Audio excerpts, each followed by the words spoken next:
Oh ya, tadi malam ada yang sudah tanya kalau nggak salah, saya sudah jawab bahwa kita telusuri pihak-pihak yang berada di video itu, dan Komandan Pusat Polisi Militer sudah langsung mulai tadi malam melakukan penelusuran, dan tadi pagi sudah langsung berkoordinasi dengan Polres.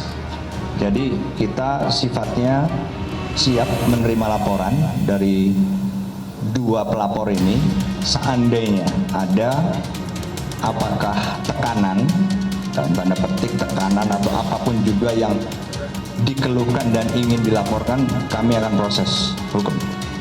Tapi ya memang kewenangan kami kan proses hukum terhadap anggota militer.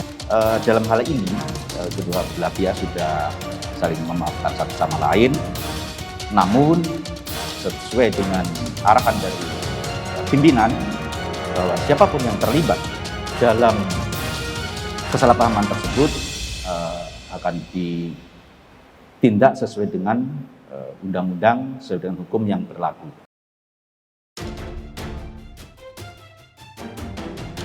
Suara lantang Panglima TNI Jenderal Andika Perkasa menohok. Panglima TNI Jenderal Andika Perkasa belak-belakan menegaskan bahwa oknum TNI yang terlibat konflik dengan polisi di beberapa daerah tak boleh hanya selesai dengan damai. Semuanya yang terlibat konflik termasuk oknum TNI yang baku hantam dengan Polantas di Ambon, semuanya diproses hukum.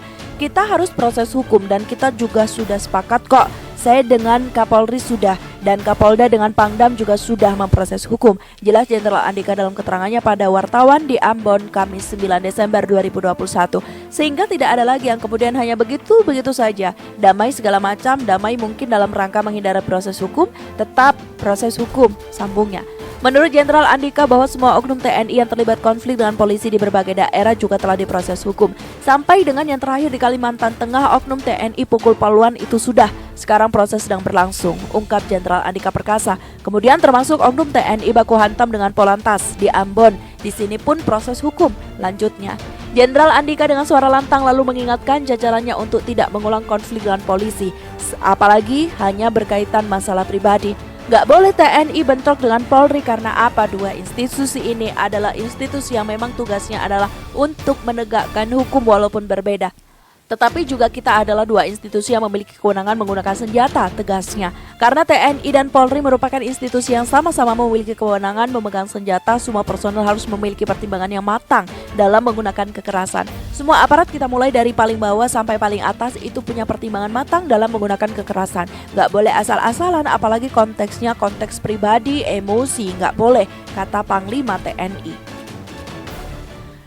Sebelumnya peristiwa baku hantam antara seorang anggota TNI dan dua polisi lalu lintas atau Polantas di Ambon berakhir damai. Aksi baku hantam TNI versus polisi itu terjadi di Jalan Rijal, Kecamatan Sirimau, Kota Ambon. Insiden terjadi pada tanggal 24 November 2021 sore. Anggota TNI yang terlibat baku hantam adalah anggota Kodam 16 Patimura. Sedangkan dua anggota Polantas itu adalah personil Polresta Pulau Ambon dan Pulau-Pulau Lease. Perkelahian antara seorang anggota TNI dengan dua anggota Polantas di Ambon berawal dari kesalahpahaman karena motor anggota TNI itu dipinjam oleh saudaranya yang merupakan warga sipil. Karena warga sipil itu tidak dapat menunjukkan STNK dan SIM saat melintas di Jalan Rijal. Tidak terima, warga sipil itu lantas pergi memanggil anggota TNI pemilik motor. Jadi dia itu ke sana temui Polantas, motornya itu kan dipinjam sama saudaranya.